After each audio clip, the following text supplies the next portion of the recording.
दूसरे दौर में जम्मू कश्मीर की 18 सीटों पर मंगलवार को मतदान होगा। इनमें जम्मू और कश्मीर क्षेत्र की 9 सीटें शामिल हैं।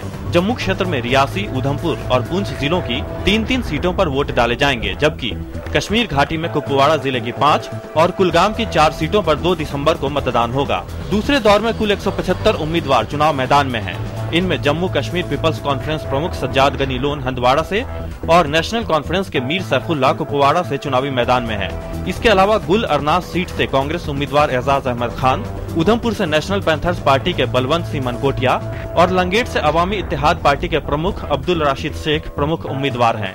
कुलगाम घंटाघर चौक पर लहराती ये मुख्तलिफ पार्टियों की झंडियां लोकतंत्र का परचम लहराती है। जम्मू में 9 सीटों पर 85 उम्मीदवारों के मुकाबले घाटी में 9 सीटों पर 90 उम्मीदवार हैं, यानी कि उम्मीदवार तो ज्यादा है ही, साथ ही साथ सियासी लड़ाई भी बेहद दिलचस्प है।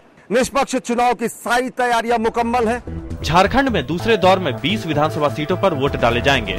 सभी 20 सीटें रांची, पूर्वी सिंहभूम, पश्चिमी सिंहभूम, गुमला, सिमडेगा और सरायकेला खरसावां जिलों में आती हैं।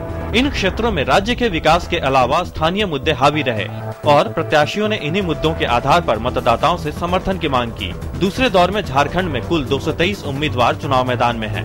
पहले दौर की तरह ही दूसरे दौर में भी झारखंड में स्थिर सरकार और झारखंड का विकास अहम मुद्दा बना रहा। सभी पार्टियों ने इन 20 सीटों पर होने वाले चुनाव के लिए अपना पूरा जोर लगा दिया, क्योंकि ये 20 सीटें जो कोल्हान रीजन की 20 सीटें हैं, ये तय कर सकती हैं कि झारखंड में अगली सरकार किस पार्टी की बनेगी। पहले दौर के मतदान में जम्मू कश्मीर और झारखंड दोनों राज्यों में भारी मतदान देखने को मिला। उम्मीद की जा रही है कि दूसरे दौर में भी मतदाताओं का यही रुझान देखने को मिलेगा और काफी तादाद में वोटर अपने मताधिकार का इस्तेमाल करने के लिए घरों से बाहर निकलेंगे। कुलगाम से अश्विनी मिश्रा और जमशेदपुर से अनिल दुबे के साथ जनादेश डेस्क, DD न्यूज।